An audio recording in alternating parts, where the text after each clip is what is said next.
Where does law come from? If you're watching this video, you may or may not know that this video is a teaching presented first at Wellspring Community Church. This is May of 2019, and this is part of a series called God's Word On, and this series is God's Word on Law and Politics. And so I thought it best if we set a foundation for law and politics. So let's get going. Let's get right to it. By the way, this is going to be a condensed version of what we talked about in class. We had a lot more discussion. I actually wasn't able to finish everything that I wanted to talk about in this video. Or I should say I wasn't able to finish everything that I had planned that I placed on this slideshow. But in this video, what you'll get is a condensed version, and we'll actually cover everything that we missed in class. Now, if you're thinking about coming to the class and it's May of 2019, please don't let this be something that you do instead of coming to class. It would be better to have your discussion, because we really do learn a lot more from one another. Questions come up that I can't possibly address on video, but I didn't want you to miss foundational stuff, so here's the video, as I promised some of you. So, where does law come from? Well, let's begin with this question. And this is what I set before the class. Which founding document gives us our rights? And look, there's a nice picture of our founding fathers. This is the Second Continental Congress, and they are actually, you can see a committee of 5 right there in the foreground, presenting a very important document. So which founding document gives us our rights? Well, here are the possibilities that people will often cite.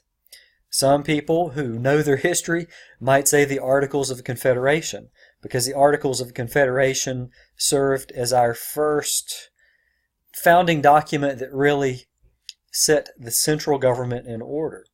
Some people would say the Declaration of Independence, which was our first founding document. And then others would say, no, it's the Constitution. Then some people would get more specific and say the Bill of Rights. If you look at the Bill of Rights, that's where we find our rights. And of course, those are amendments 1 through 10. So that may be what you said. And if that was your answer, then let me tell you the worldview that you're holding to. You're holding to a worldview with regard to law and politics called legal positivism. Now we'll get into what that means in just a minute. But the word positivism doesn't mean positive and encouraging, kind of like what you hear on K-Love. Positivism in this case means that it's posited. It is a statement that is known. If I posit something, I'm making an assertion or a statement.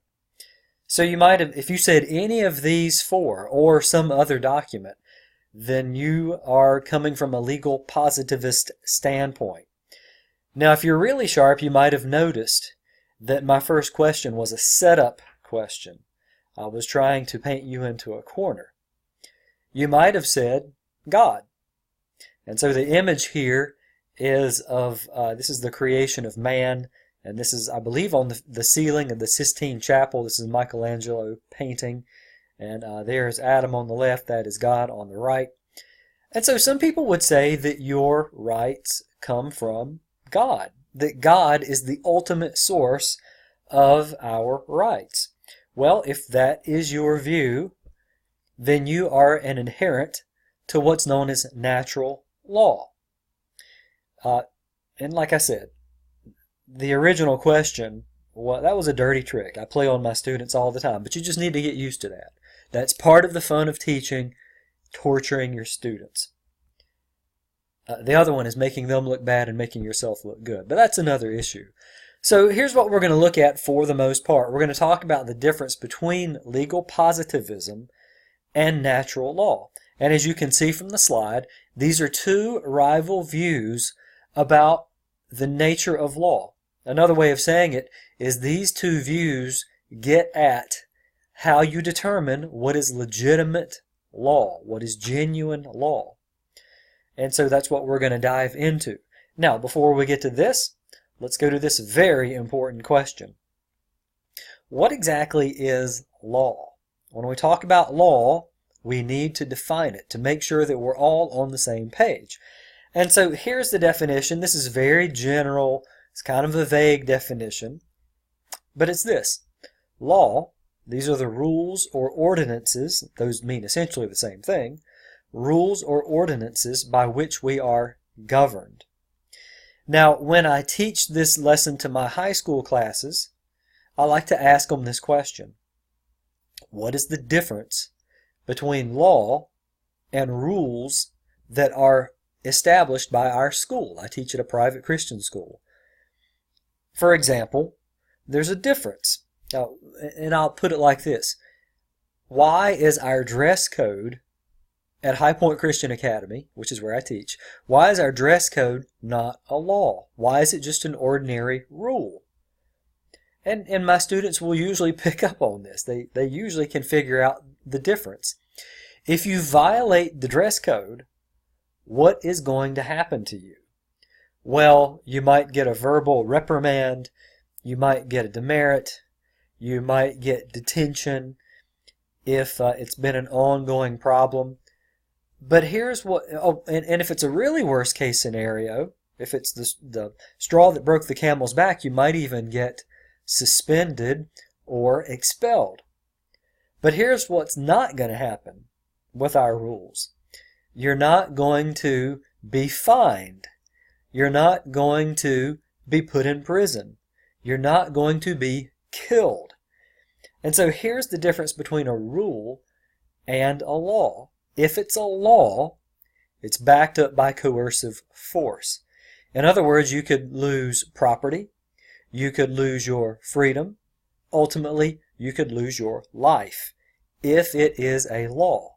And so these are standards that are adopted by communities that are backed up by coercive force. And coercive means that you can make somebody do something that's against their will. So that's our understanding of law. So now the question is, how do we determine what should and should not be law? What is the source of law? Basically, there are two camps when it comes to law. In the first camp, I'm going to use the ideas of the guy you can see in the image here. His name is John Locke. Now, he was not the first guy to actually talk about natural law, but John Locke was an Enlightenment philosopher who talked about natural law. So John Locke was an Enlightenment philosopher who talked about natural law. And so let me just quickly give you some descriptions of what natural law is. Here's a way to think about it. People who believe in natural law would say that legal systems, that's a fancy way of saying governments, political and legal systems, have a single purpose, and here's what it is. It's to secure justice for citizens. That's what their responsibility is. And then further, you may know this if you've ever read the Declaration of Independence. People typically get that confused. They don't know the difference often between the Constitution and the Declaration of Independence. But Thomas Jefferson said that all human beings are endowed by their Creator with these rights: life, liberty, and pursuit of happiness. Now, John Locke would have said life, liberty, and property. Jefferson said the pursuit of happiness. By the way, what he meant by that was not having a lot of fun and good times, but pursuit of happiness, in Jefferson's view, meant virtue. It meant the development of virtue in a human being, which he thought would make people happy. I mean, go figure that. That's the last thing that anybody would have on their mind in our culture. But Jefferson said that the purpose of government is to ensure life, liberty, and the pursuit of happiness. This is what he meant when he said all men are created equal. He didn't mean there were no differences. He meant that by God, we're given life, liberty, and pursuit of happiness, that we all have those rights. So our founding document, the very first founding document, comes from a perspective of natural law. By the way, Jefferson completely ripped off John Locke, among others, in writing the Declaration. He didn't write the whole thing, but he wrote most of it. And then third, government protects natural rights that people already possess. In other words, our rights are God-given rights. And which leads to a fourth point. The role of government is to discover, not to create or to give rights. And I could also say laws. In other words, government is not supposed to create laws willy-nilly. Governments don't just make laws up out of thin air. The purpose of law is to protect people's rights, and these rights are given to us by God. And so that's the view. So somebody coming from a natural law perspective would never say that any document gives you your rights. Your rights come from God, and those documents are only spelling it out or telling how government is supposed to protect those rights. Now, as we continue to look at natural law, what are the possible sources of rights and laws? So if this is our point of view, what are our options? Well, we only really have two options when it comes to natural law. If this is true, then our rights and laws ultimately, I mean in an ultimate sense, that is, this is where they have their origin, they either come from God or they're a part of nature.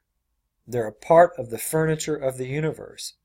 I say this because natural law would seem to be an exclusively Christian view, but as it turns out, lots of atheists, and maybe even most human beings, would believe in natural law. But those who don't believe in God would simply say, well, they're a part of the furniture of the universe. They probably wouldn't say that, but they would probably say something like, well, everybody just knows. Well, they really don't just know, but that's the perspective they're coming from. So if those are the only two possible sources of rights and laws, then our next question is, how do people discover rights and laws? So if your only sources are God and the furniture of the universe, just a part of nature, then how do you figure it out? Again, the Christian perspective or any theistic perspective, except for maybe Eastern religions, they would say this, that God has given us two ways to know our rights and His laws. One is by what's known as general revelation. That is, God built it into the created order. And then there is special revelation. Special revelation from the Christian perspective includes the Bible, which is God's revealed word, and the person of Jesus Christ Himself. And I could add to that, anytime God has specifically revealed Himself to a person or a group of people. Let me give you a distinction between general revelation and special revelation. General revelation would be like looking at nature and drawing the conclusion that there is a God. General revelation can also be things like having moral intuition. We know certain things are right and certain things are wrong. General revelation would be things like reason. We accept logic as true. Mathematics also would be a kind of general revelation. Things we can't prove or disprove with science. We just accept them as true. Now, general revelation can tell you that God exists. And it can also tell you right and wrong, not totally. But you really have to have special revelation. General revelation, for example, tells us that we need to believe in God, that we are sinners and there's an issue, that something has gone terribly wrong. Special revelation would tell us exactly who God is and how we can be saved, and what is sin, and what is actually right and wrong. So general revelation goes out to all humanity, and we all have a sense built into us of right and wrong. I'll show you that in the scripture in just a second. Special revelation is really specific, and apparently not everybody gets special revelation. Here's a really crass way of putting it. General revelation is enough to tell you God exists, but you have to have special revelation to be saved. And so both of those sources are the sources of law and rights if God exists. And then on the other hand, if our rights and if law are found in nature, and if the atheists are correct, and we live in a purely materialistic universe, That is, everything, we can describe all of the universe as matter. And if naturalism is true, if everything has a natural cause and not a supernatural cause, then you've only got two options here: biological evolution or social evolution, or maybe some combination of the two. Now, there's only one tiny problem with having evolution be the producer of law and rights. Evolution is constantly changing. And so if law and rights come from evolution, they are constantly changing. And so, if it's purely from nature, and if it's material, then let's take the worst case scenario. Today, torturing babies for fun may not be right. But tomorrow, because of evolution, torturing babies for fun might absolutely be right. And there might be laws on the books to say that they're right. So that's a big problem with this. Another one is this idea. Well, there are several. If these things just exist, if justice exists in the universe, it's just part of the furniture of the universe, well, so does injustice. And if it exists in the universe, what's to say one is better than the other?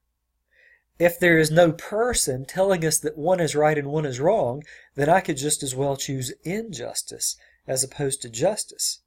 Or greed and generosity. Well, who's to say generosity is better than greed? If these things just exist in nature, you can only be accountable to persons. Another thing that atheists can't tell us is if we live in a purely physical world, then where did these abstract things come from? Rights and laws are really, really abstract. They are not physical. Yes, I know we write them down, but they're not physical at all. They are ideas. And so how can these exist? Did they exist before human beings existed? If they did not, where did they come from? And so the atheist can't really give an account for this. Now, let me go to Romans, just so you can see. Here are the verses that tell us about general revelation. In the class, somebody brought up the law code of Hammurabi. Hammurabi's law actually predates the law of Moses. That is, the Ten Commandments given at Sinai. And there are a lot of similarities. And so a lot of people ask, well, how could Hammurabi's law code look so similar to that of the Jews and the Christians? Well, here we have the answer. Romans chapter 1. Verse 18 says, "For the wrath of God is revealed from heaven against all ungodliness and unrighteousness of men, who by their unrighteousness suppress the truth." In other words, people who reject the truth do it because they prefer unrighteousness. "For what can be known about God is plain to them, because God has shown it to them. For his invisible attributes, namely his eternal power and divine nature, have been clearly perceived ever since the creation of the world in the things that have been made, so that they are without excuse." Now, and so that tells us that God has revealed himself to every single human being. Nobody will be able to stand before him one day and say, "Oh, I didn't know," because he has revealed himself. And then Romans goes even further than this. And this explains Hammurabi. This also explains why legal codes are so similar at some points. Chapter 2, verse 14 and 15. By the way, Paul was directing this at Jews who were congratulating themselves on their righteousness. He said this, "For when Gentiles," by the way, that's a non-Jew, "for when Gentiles who do not have the law, by nature do what the law requires, they are a law to themselves, even though they do not have the law. They show that the work of the law is written on their hearts." In parentheses from me, by God. "While their conscience also bears witness, and their conflicting thoughts accuse or even excuse them." So in other words, God has written his moral law on everyone's heart. We all know it. Now, I'm not saying that we all know exactly what good law is or what good morality is, but we all have enough. We all know the basics. I really think it takes special revelation to get the bigger picture, to get the fuller picture. But what we have here is general revelation, the knowledge of God, the knowledge of His will that has gone out to all humanity. And because this is true, we all have a sense of morality, and we all have a sense of that morality being translated into law. We're pulling from the same moral code written on our hearts to produce human law. That's why there are similarities between the law of Hammurabi and the law of Mount Sinai, because it's written on our hearts. Okay, I think I've beaten that dead horse enough. And so, we kicked around in class some good questions to ask atheists or an irreligious person who claims objective human rights or standards of justice. Now, I've already answered that just a little bit back, but this is something that you can pose, and here's a way that I would suggest tactically that you do it.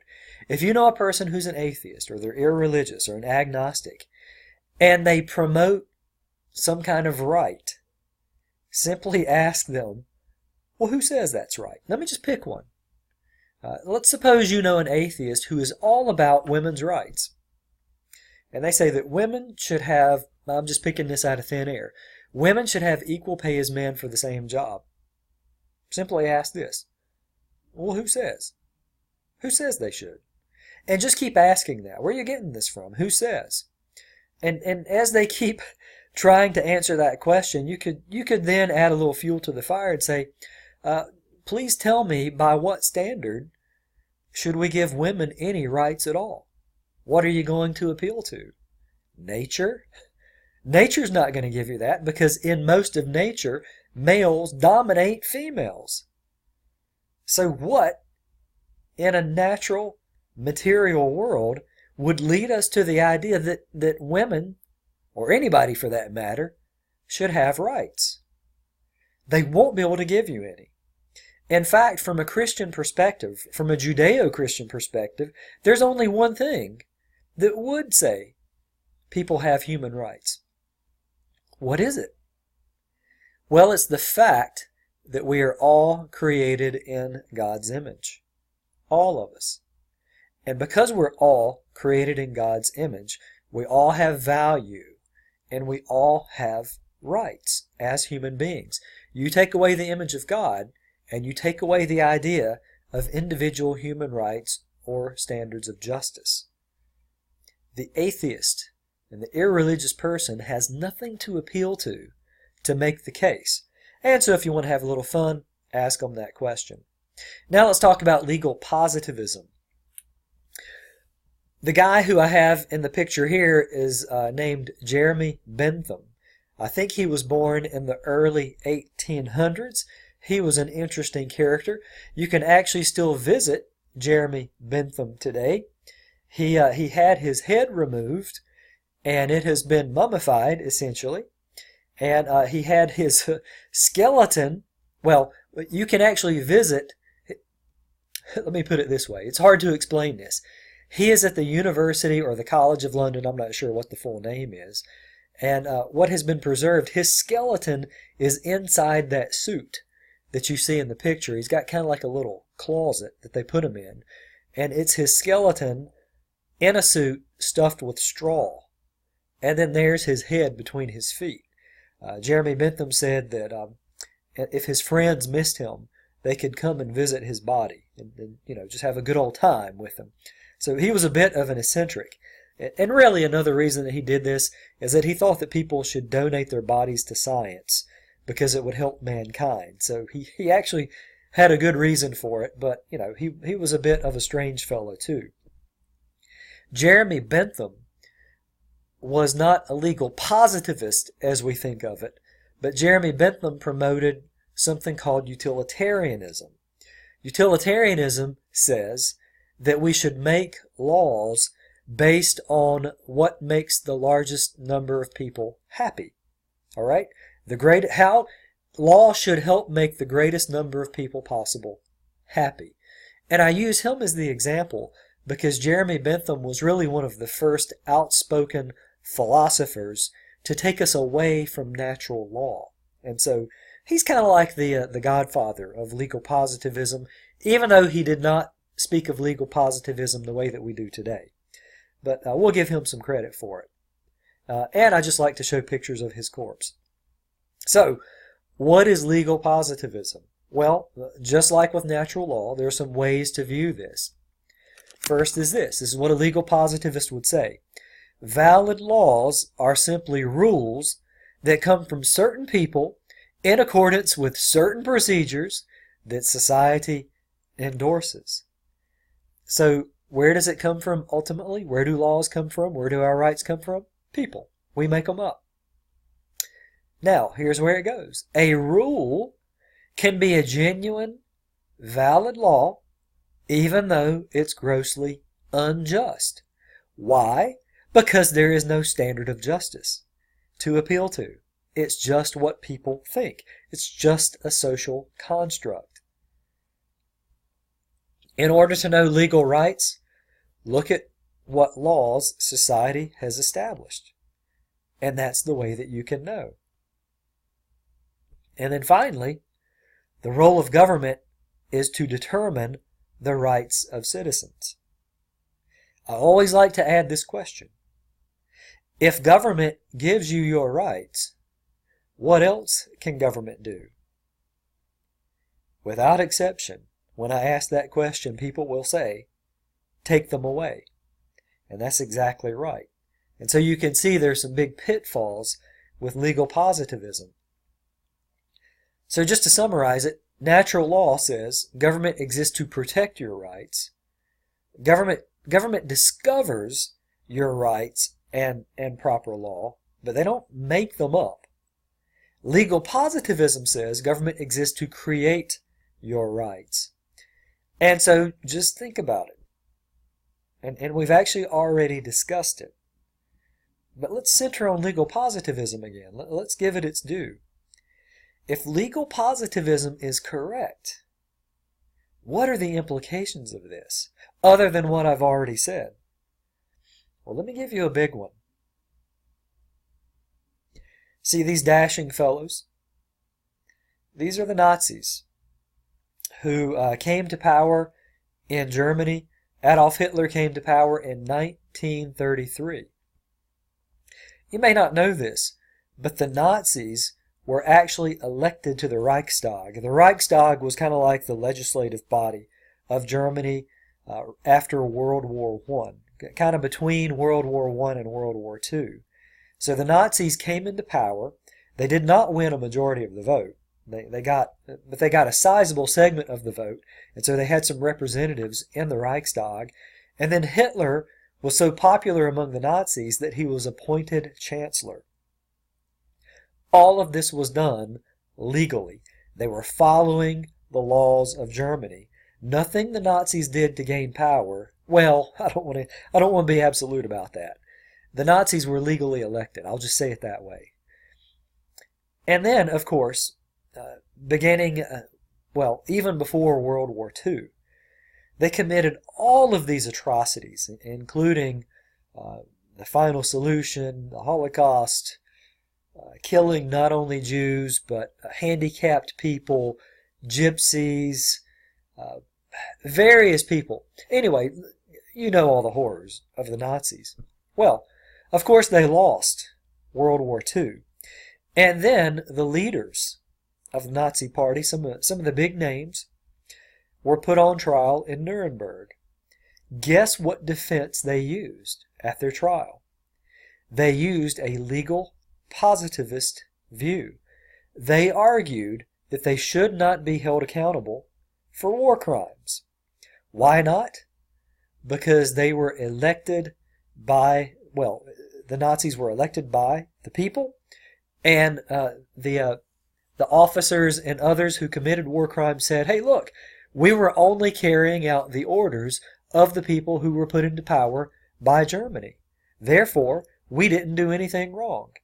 If legal positivism is correct, those guys were absolutely right. They did nothing unjust because they were following the laws of their country.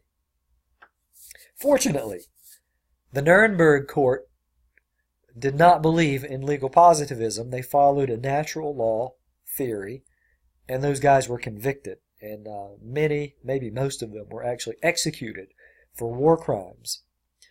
And so legal positivism actually leads you to injustice.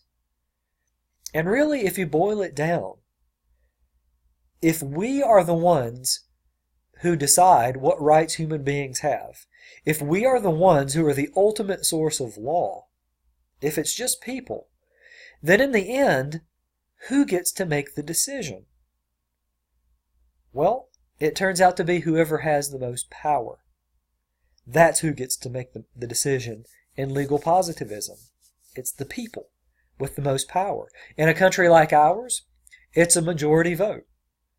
And I know that we think that we're pretty safe because we live in a republic.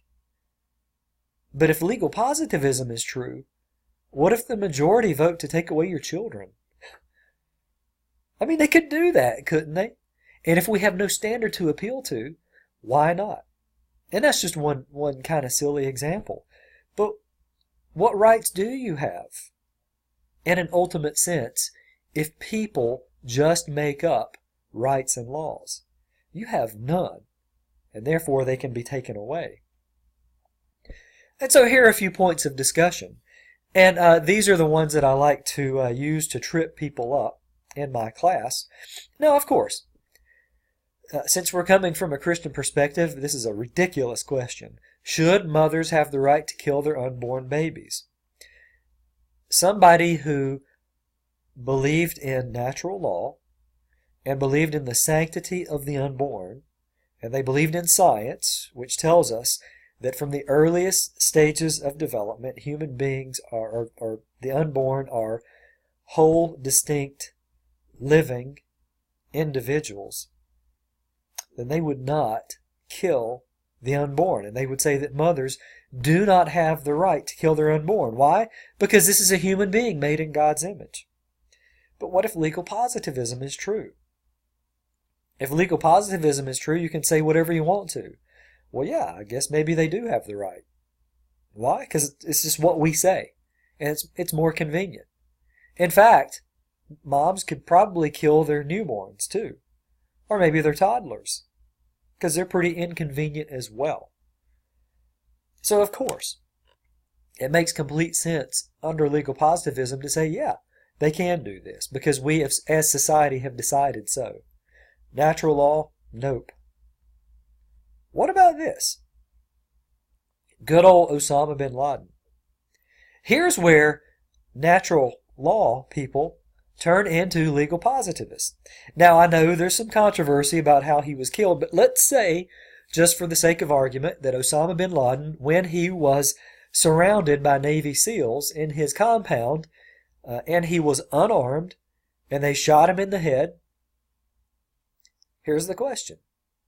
Should Navy SEALs have executed him? And I hear all sorts of rationale for why, yes, they should have. Oh, there's going to be violence if he's put on trial, and on it goes.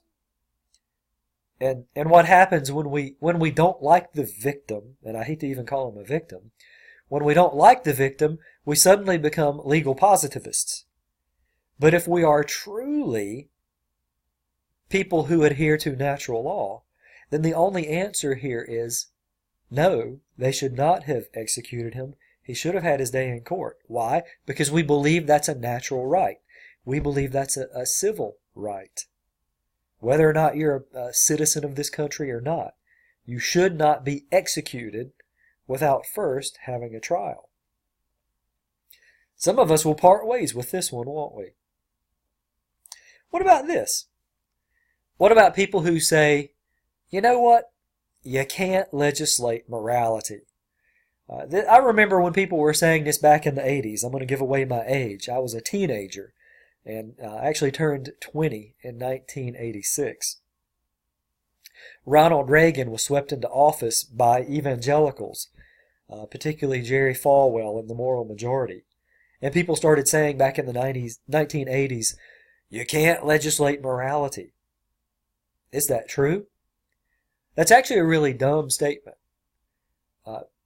You can legislate morality. In fact, we don't legislate anything other than morality. The question is not whether we're going to legislate morality. The question is, whose morality are we going to legislate? Because all law comes from somebody's idea of morality. You can't get away from it. There is nothing morally neutral in any law. It always reflects someone's opinion about what's right and wrong. Even something like a parking ticket. Parking tickets are about property rights. It's making a statement that people can't just use that piece of property any way they want to. That it's wrong to use that piece of property in an inappropriate way. Speeding tickets the same way. Speeding tickets are based on morality. It is an effort to keep people safe. Why? Because we think that human beings are intrinsically valuable. Also, from a Christian perspective, we should obey the government. And so, it is legislated morality, whether you like it or not. And here's the way that it looks. This is kind of a summary of natural law. The source of law and rights from the Christian perspective is God's character. From God's character, we derive morality, and from morality, we derive human rights and laws. And so that's really it. That's where it comes from. If natural law is not true, then you simply put people there at the top. Take out, people, and then their morality, and then human rights and laws. And it's just a social construct. It's just what we make it to be. And so then we're left with this. How can we promote natural law in a secular society? How can we have law based on God's standard in a secular society? In a big country like the United States, how do we do this? I'm going to give you my opinion on it. And you probably won't like my opinion. That's okay.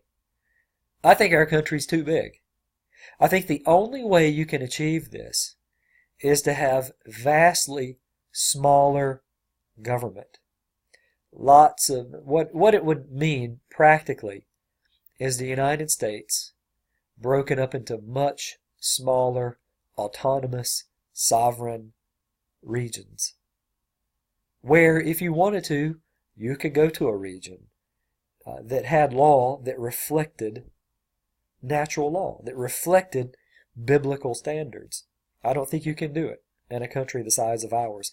I don't think you can even do it in states such as we have in the United States, except maybe places like Rhode Island and Delaware. But others, I think they're just too big. And because this is so foreign to us, and we think that we've got to have this massive geographic region as a nation, most people won't see it in the way that I'm promoting. But I really don't think you can have a place that reflects God's standards and law when it's this big. Just my point of view. I'd like to be proven wrong. And feel free to do that in person. Okay, so that's going to wrap it up for this video. And so next week in class, we're going to answer this question. Is it okay to do this with a gun? We're going to look at the role of government. And if you're not coming to class, I am going to make a video on this as well. All right, so one way or another, I hope to see you soon, either by video or preferably in class.